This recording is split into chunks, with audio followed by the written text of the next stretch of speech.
pudesse compreender melhor a matéria que faz parte, né, daquilo que nós consideramos a constituição dos seres terrestres.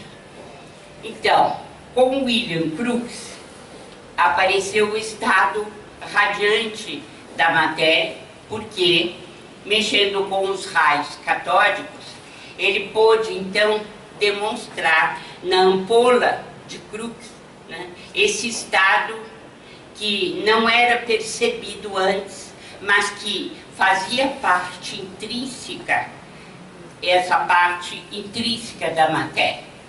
E Röntgen, que pôde observar do tubo de Crookes, né, colocando um papelão preto cobrindo essa cápsula de Crookes, ele pôde observar que raios desconhecidos mostravam o interior mesmo da sua mão, da mão do pesquisador. Descobriu-se então os raios X de enorme importância para a medicina. Então, como nós estamos vendo, nós dormitamos por mais de 2000 anos, né, desde a época de Leucipo e Demócrito, para finalmente termos um avanço maior no que tange à descoberta dessa constituição da matéria. Ele percebeu, o Röntgen, essas radiações invisíveis que atravessavam o tubo de Crookes. Então, para aqueles que só consideravam o que se podia medir, o que se podia ver, o que se podia medir, realmente foi um grande passo, porque esses raios não eram conhecidos até então, eles não faziam parte do conhecimento da ciência e, no entanto, eles estavam presentes no tubo de Crookes. Emmanuel prossegue lembrando Henri Becquerel e as suas experimentações com urânio. Começa então a surgir com mais intensidade aqueles elementos radiantes que trazem novas perspectivas quanto à constituição da matéria. Em geral, raios desconhecidos, que não são vistos a olho nu e que, no entanto, oferecem maiores possibilidades de nós conhecermos a matéria. O casal Curie foi também de uma importância muito grande com a pesquisa da Pechblenda, né, para a descoberta do rádio, outro elemento irradiante, que nós teremos oportunidade de dissecar melhor. E, na mesma época, o Rutherford, com o estudo da radioatividade, mostrando então que nem tudo se resumia ao que você via, ao que você podia tocar, ao que você podia medir. Existiam forças radiantes que você poderia muito bem compreender a partir de elementos antes desconhecidos e que agora traziam melhores condições de verificação. Então foi nesse último quartel do século XIX, de 1870 em diante, que nós tivemos o grande desenvolvimento dessas forças radiantes da matéria antes desconhecidas. Formou-se então no mundo a concepção de que nós estamos cercados por raios de ondas, um reino de ondas e raios, correntes e vibrações, nunca dantes percebidas, e que, no entanto, começaram a pressionar a nossa cabeça, a nossa ideia, para sabermos exatamente para que servem, como são utilizados. E ainda muita coisa virá, porque, como nós sabemos, é nessa área que deve atuar o ectoplasma, ainda um desconhecido, né, infelizmente, da ciência, mas que vem na esteira descobertas. Daí a importância para nós desse último quartel do século XIX. Então, começou-se a delinear melhor para nós que nós estamos num reino de eletricidade, de magnetismo e de movimento e atração, que eram forças que eram detectadas, mas não faziam parte do nosso conhecimento, como passaram a fazer a partir dessas experiências. Ainda do prefácio de Emmanuel, ele nos fala que o estudo dos raios cósmicos trazem-nos ideias fantásticas já daquilo que nós ainda iremos encontrar. No entanto, já começamos a divisar a partir do estudo desses raios cósmicos, que são energias espalhadas no universo e que deram ensejo a investigações inimagináveis para nós até então. Ele fala no trabalho de Bohr, de Planck, de Einstein, que são novas e grandiosas concepções.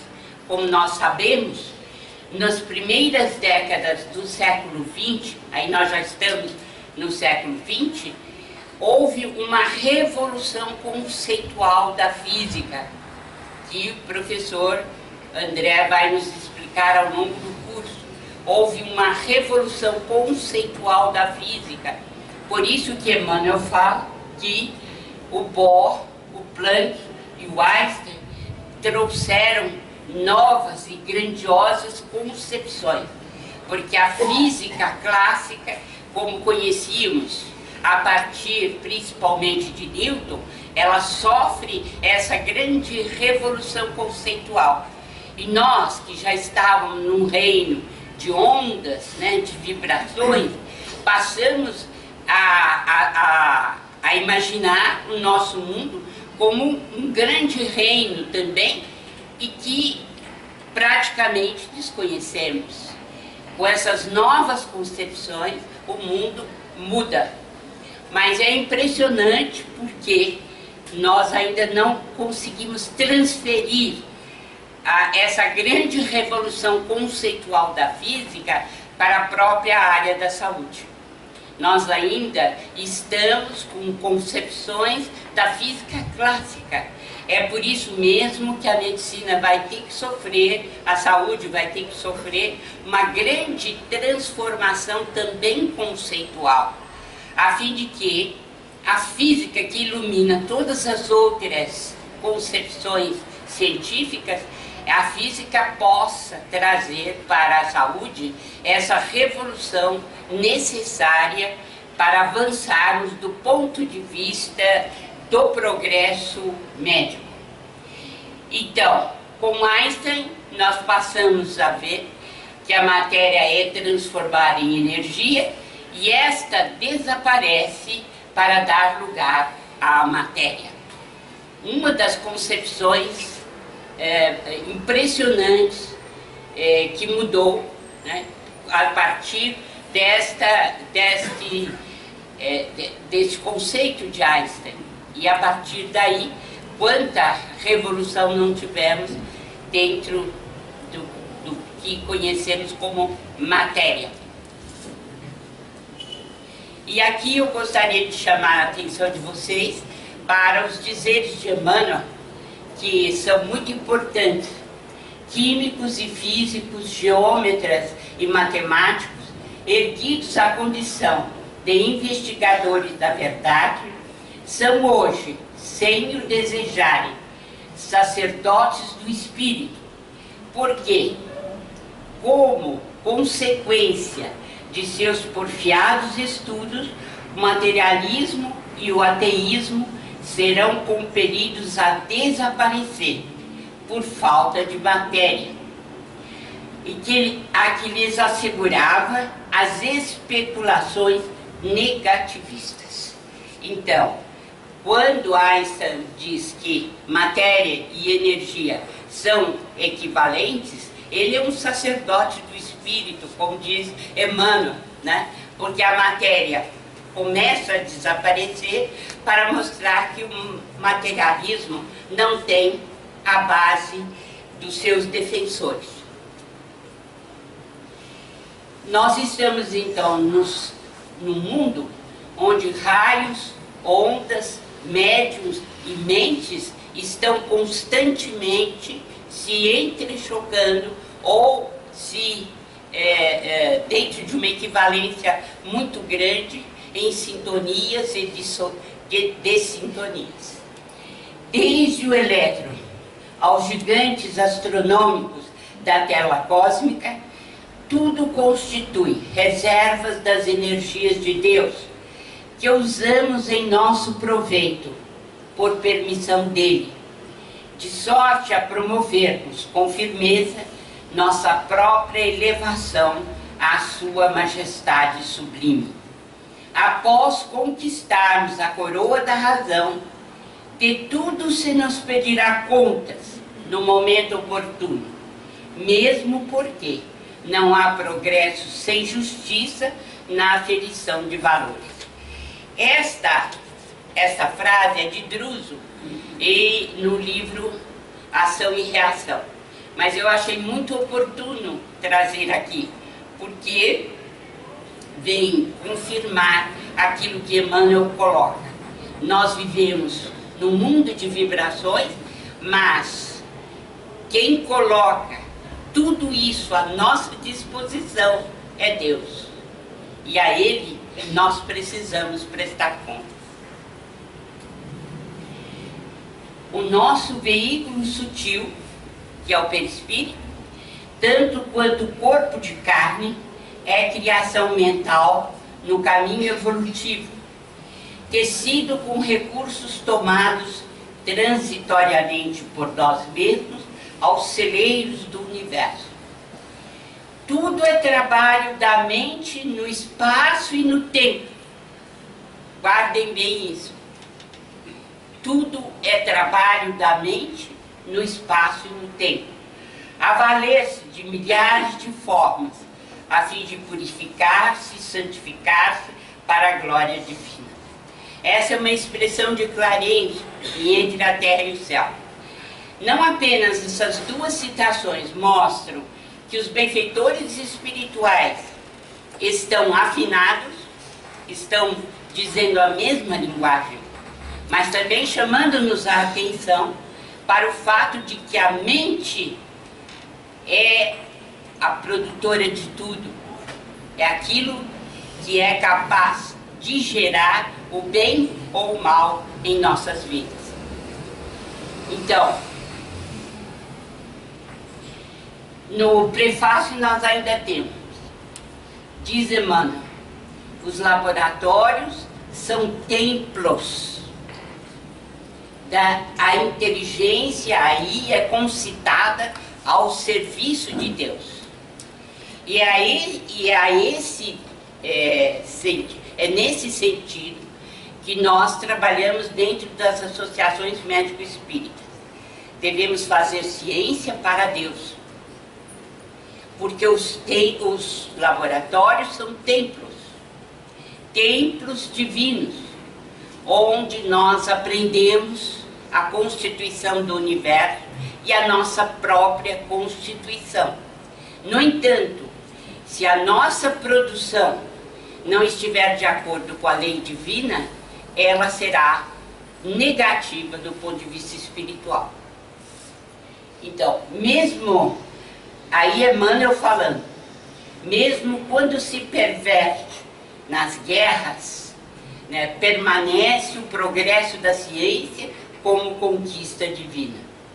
E realmente o progresso da humanidade se dá, né, numa ciência trabalhando em períodos permanentes de guerra, infelizmente. Importância cada vez maior nós vamos dar ao intercâmbio espiritual. Até o presente momento, nós ainda não sabemos aproveitar, né, as informações e as revelações do mundo maior. a consciência fica retida entre as forças e fluidos, entre as forças da nossa mente e os fluidos que permanentemente estão ao redor desse fulcro do espírito ou dessa mente. Esse é o livro que nós estamos estudando juntamente com mecanismos da mediunidade, né? E que Emmanuel, com justa razão, fala que André Luiz nos traz uma linguagem importante nesse livro, que é saber que a nossa viagem, né, que recomeça no berço, termina no túmulo e recomeça no berço, essa viagem deve ter um destino útil. E é André Luiz que nos fala dessa grande romagem nossa pela Terra e que nós devemos aproveitar, principalmente usando os instrumentos das forças, não apenas as nossas forças, mas aquelas que nos rodeiam em favor do progresso espiritual. E ele diz mais, que André Luiz vem nos mostrar que todos somos médiuns e que nessa grande romagem nós precisamos utilizar esses instrumentos de forças edificantes e deixar de lado, saber principalmente rechaçar as forças perturbadoras ou deprimentes, aquelas que nos trazem sofrimento ou fazemos, né, a infelicidade de outrem.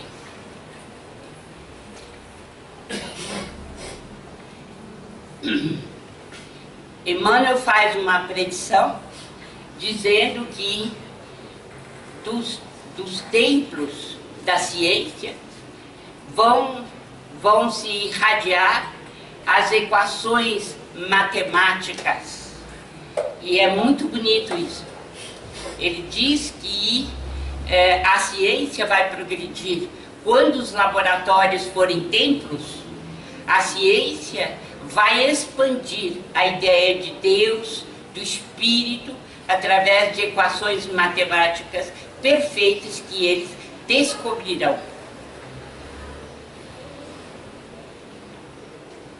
Outra coisa que Emmanuel fala é que André Luiz começa a analisar de uma outra forma, né, a questão dos céus para a terra. E comumente nós utilizamos, né, nós estudamos a mediunidade da terra para os céus. O ponto mais alto de tudo que André Luiz diz, Emmanuel coloca como a necessidade do Cristo no coração, na consciência e a confiança no poder divino. Ele enaltece as palavras do André Luiz e as revelações que ele traz, porque ele nos concita para a necessidade cada vez maior do Cristo. E nessa necessidade, colocarmos o Cristo no coração, colocarmos o Cristo na consciência e colocarmos principalmente confiança em nós, confiança no poder divino. A proposta de André Luiz é muito clara. Sem noção de responsabilidade, sem devoção à prática do bem, sem amor ao estudo, sem esforço perseverante em nosso próprio burilamento moral, é impraticável a subida aos cimos da vida. Então, cada livro de André Luiz, cada obra, traz-nos sempre uma conotação moral importantíssima, através de tudo que ele descreve, que é o conhecimento da nossa missão aqui na Terra e do que nós devemos fazer para evoluir, para aproveitar a existência humana. Então, outra coisa que Emmanuel acentua no seu prefácio é que cada mente tem seus raios próprios. Nesta sala não tem uma só criatura, uma só pessoa que seja igual a outra do ponto de vista mental. Por quê? Porque cada médium com a sua mente. A onda de pensamentos aos quais se afeiçoa o médium é que lhe dá a característica especial. Porque eu sou a porta-voz de muitos. E cada um de vocês é o porta-voz de muitos. E é disso que nós precisamos nos conscientizar, né? A onda de pensamentos com as quais eu sintonizo. Então, aos quais se afeiçoa a cada qual segundo suas obras, diz Emmanuel. Exatamente por isso, porque cada um de nós escolhe com quem deseja estar, escolhe ser o porta-voz de um grupo. Cada um de nós tem um poder mental e age dentro desse poder. Daí nós aprendermos no livro como é que nós temos que fazer para aproveitar as boas irradiações, os bons pensamentos, e podermos assim não apenas melhorar a nossa vida do ponto de vista espiritual, mas melhorar a vida da coletividade. Estas foram as palavras de Emmanuel em 3 de outubro de 1954.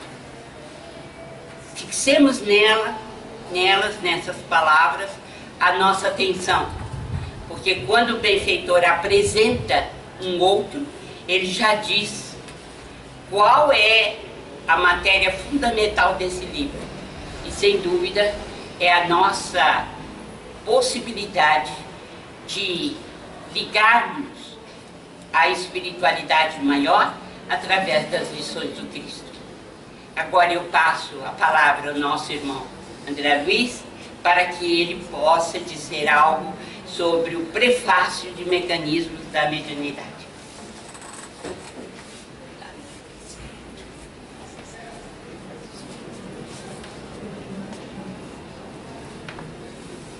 Exatamente 5 anos depois deste prefácio, em agosto de 59, Emmanuel e André Luiz fazem o prefácio do livro Mecanismos da Mediunidade.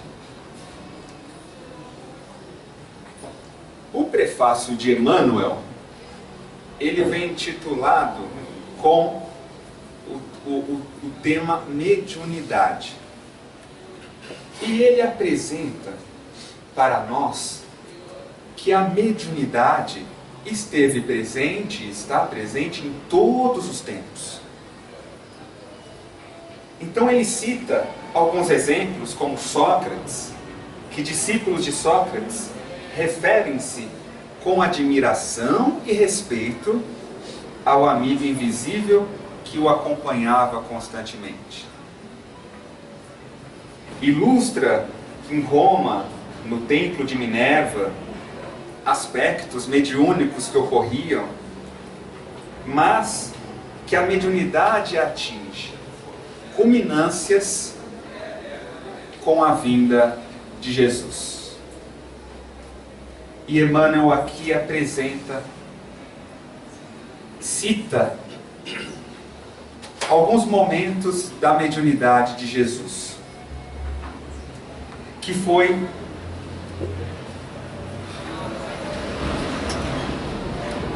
logo no início da sua trajetória,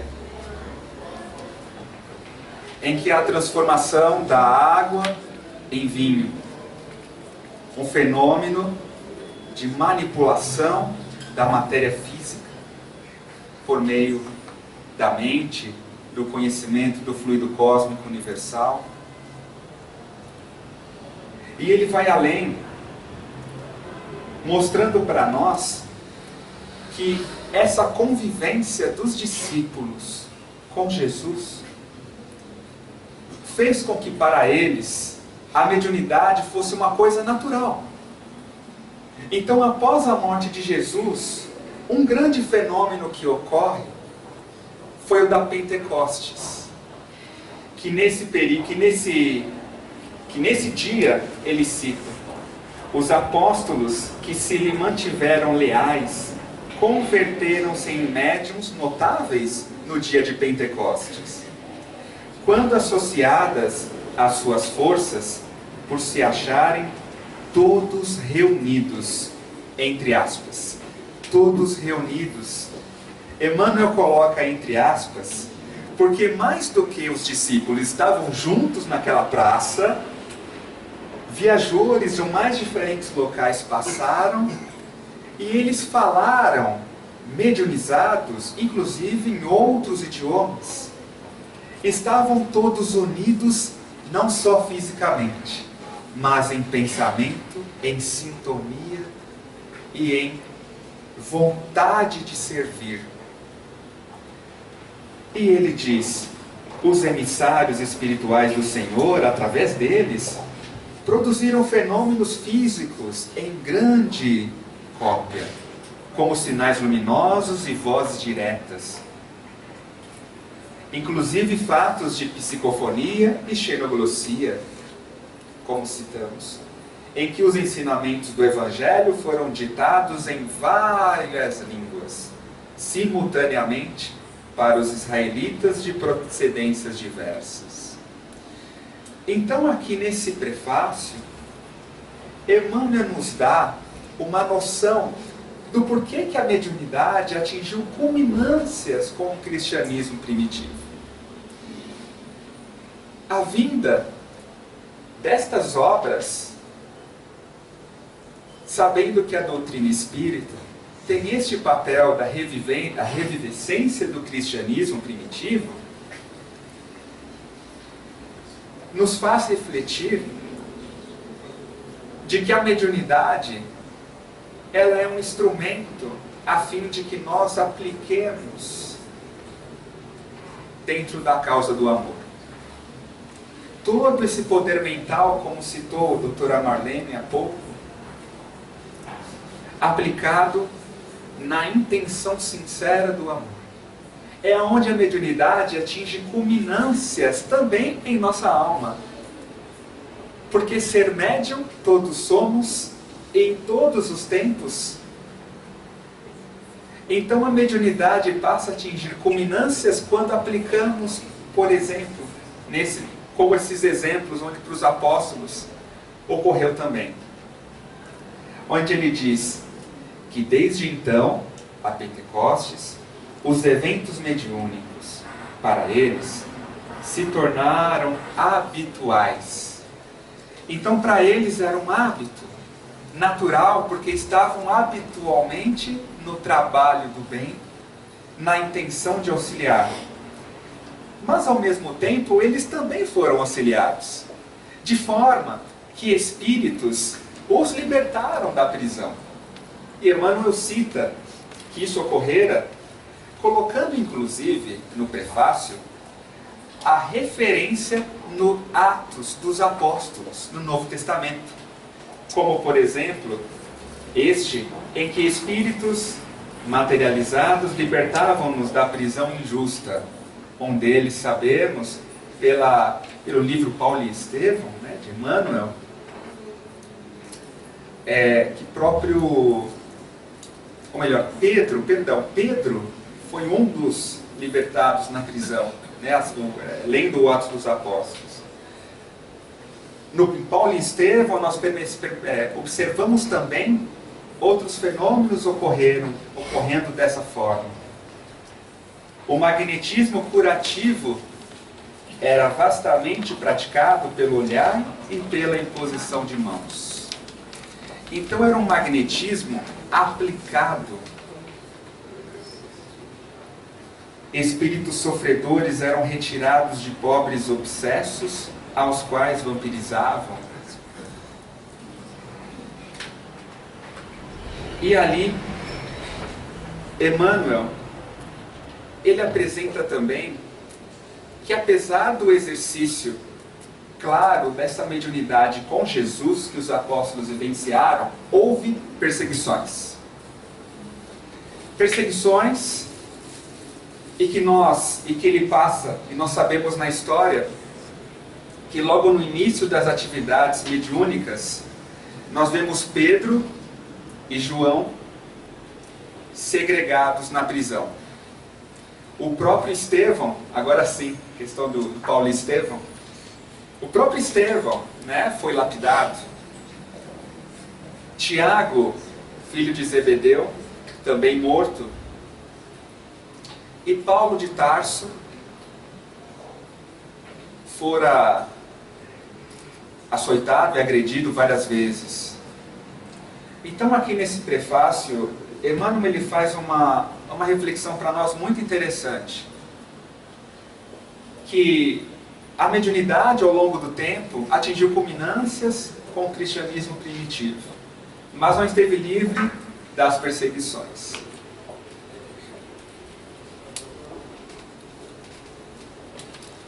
No prefácio de André Luiz, eu vou adiantar um pouco e já volto. André Luiz faz esse mesmo paralelo agora dizendo sobre o espírita.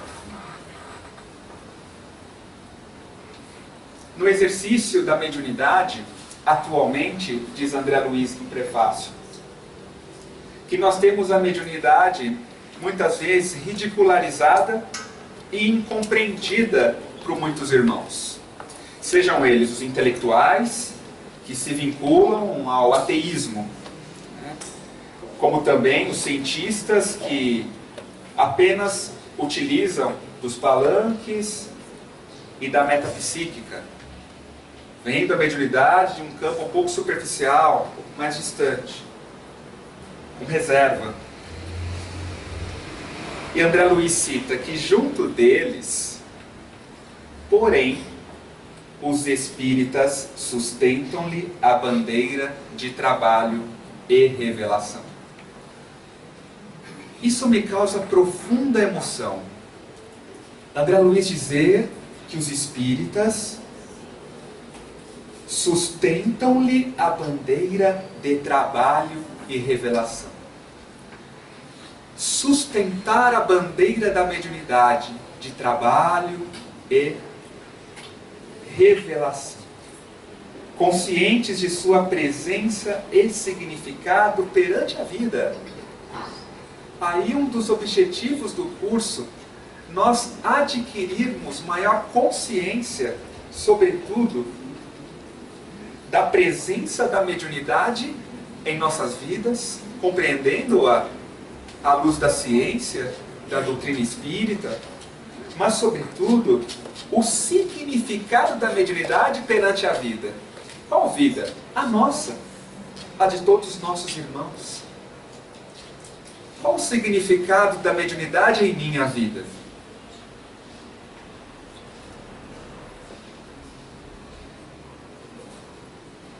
É muito sério essas palavras de André Luiz.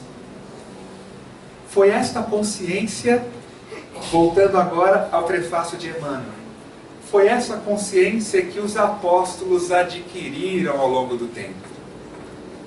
A consciência do real significado da mediunidade na vida deles. Para o que eles vieram realizar na Terra, na encarnação.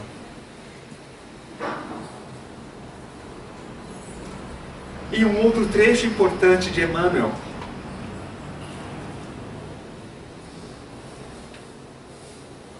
Em nosso campo de ação, temos livros que consolam e restauram.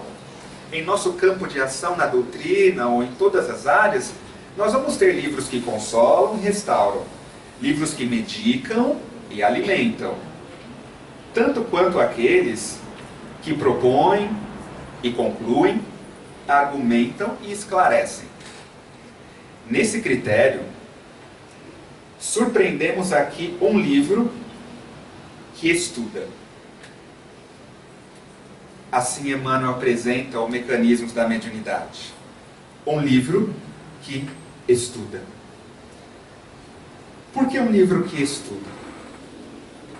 Porque nesse livro, André Luiz utiliza do conhecimento que a ciência já havia adquirido, ali até 1959, pouco antes, para nos esclarecer sobre quais são os mecanismos internos em nós da mediunidade, como ocorre, como se dá.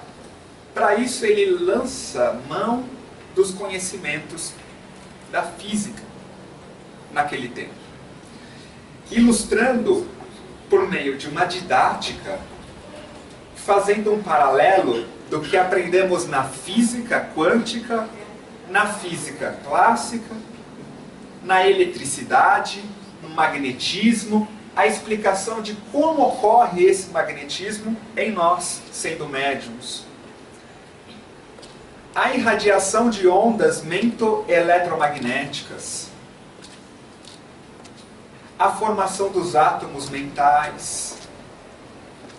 Então, nesse sentido, ele realmente é um livro que estuda. E qual o objetivo para adquirirmos e fortalecermos esta consciência do significado da mediunidade em minha vida? Isso, eu peço licença para colocar uma dedução minha nesse sentido, por ter sido tocado por essas palavras de André Luiz. Realmente, aí André Luiz inicia o prefácio com o título Ante a Mediunidade. Então, após dizer que os espíritas também passam por essas perseguições, e que principalmente alguns, eles citam, alguns acham que o espírita está pretendendo unir ciência com religião no seu exercício da mediunidade. E aí ele coloca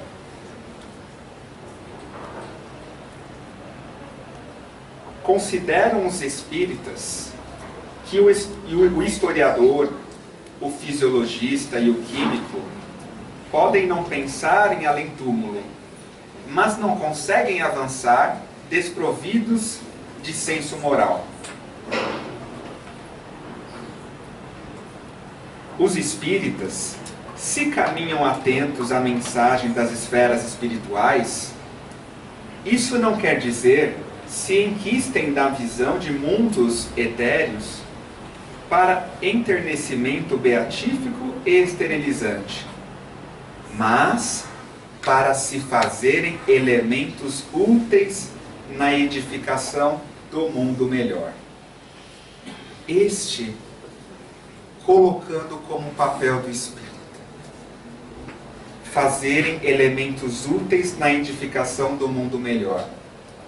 Então a mediunidade, André Luiz coloca, no caso, pensando no espírito, a mediunidade ela tem um papel como um uso de ferramenta para auxiliar na edificação do mundo melhor. Que existem muitas outras manifestações além da eletricidade, do magnetismo, outras manifestações que a ciência terrena ainda não deslumbrou. E é interessante que isso conversa com o prefácio do próprio Emmanuel nos Domínios da Mediunidade, quando diz que este conhecimento vai vir por meio de equações matemáticas dos templos da ciência. Então tem muito aspecto sobre eletricidade, eles citam, sobre a manifestação da luz, do calor e da matéria, que são desconhecidas na nossa faixa de evolução. Somente poderemos recolher informações pelas vias do Espírito. Então, fazendo este prefácio, eles esclarecem o porquê que eles estão utilizando aqui conceitos da física para explicar a mediunidade. para elucidar alguns aspectos da mediunidade.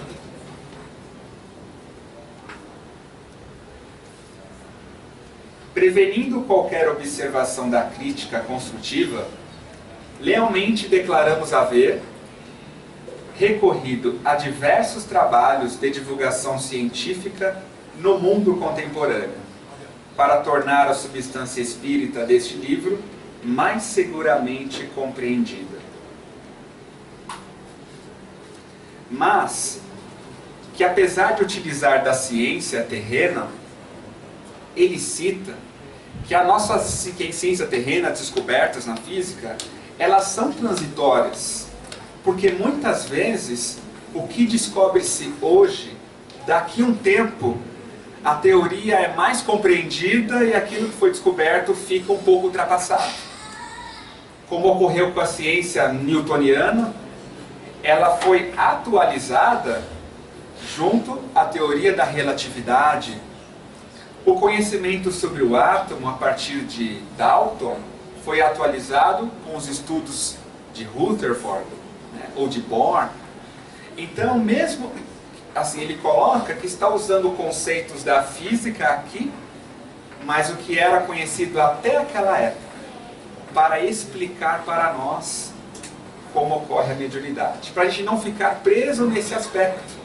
Porque hoje existem mais descobertas da física e que podem ser úteis para compreendermos também melhor os mecanismos da mediunidade, embora não esteja presente nesta obra ainda, por ter sido escrita em 1959. Então ele também, André Luiz e a equipe, tiveram a humildade de colocar que eles não estão escrevendo um tratado, no sentido, um tratado rígido, e que está tudo certo, ou melhor, que é isso e acabou. Eles colocam que é um livro de estudo e que a ciência evolui e com certeza nos auxiliará a compreender melhor ainda mais a mediunidade. Ao longo do curso também citaremos por isso alguns conceitos, como o próprio emaranhamento quântico, que não está aqui, mas poderá nos auxiliar. Algumas teorias também que nasceram após a existência do livro, mas que se enquadram totalmente em algumas palavras de André Luiz aqui também. E aí André Luiz finaliza colocando para nós: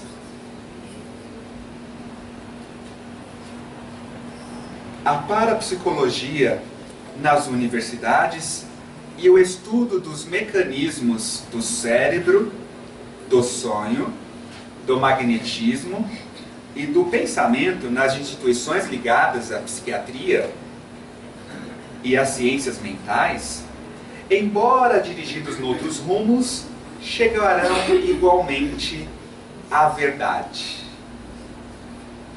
Mais uma predição. Encontramos uma predição de Emmanuel nos domínios da mediunidade, agora uma de André Luiz, dizendo que nos estudos de parapsicologia, sobre o sonho, o cérebro, o magnetismo e demais ciências mentais, embora trabalhando um pouco separadas, irão convergir e chegarão à verdade. Mas antes que se integrem conscientemente no plano da redenção humana, burilemos por nossa vez a mediunidade à luz da doutrina espírita, que revive a doutrina de Jesus, no reconhecimento de que não basta só a observação dos fatos em si, mas também que se fazem indispensáveis a disciplina e a iluminação dos ingredientes morais que os constituem. Ingredientes morais que constituem a mediunidade. Então ele coloca que a mediunidade também é constituída por ingredientes morais. Então a disciplina nesse caso, e esta iluminação dos ingredientes morais, a fim de que se tornem fatores de aprimoramento e felicidade, a benefício da criatura em trânsito para a realidade maior. Então, André Luiz e Emmanuel, eles nos convidam a esta compreensão da mediunidade à luz do cristianismo primitivo. Apresenta os apóstolos, os primeiros cristãos, e partem mostrando para o espírito. Então esse livro, Mecanismos, ele vai tratar sobre as ondas mentais, sobre as questões do pensamento, e ele se conversa com os domínios da mediunidade. Que nossos estudos possam nos levar à consciência de sempre colocarmos o amor como ingrediente primeiro de nossas mediunidades. Eu passo para a doutora Marlene.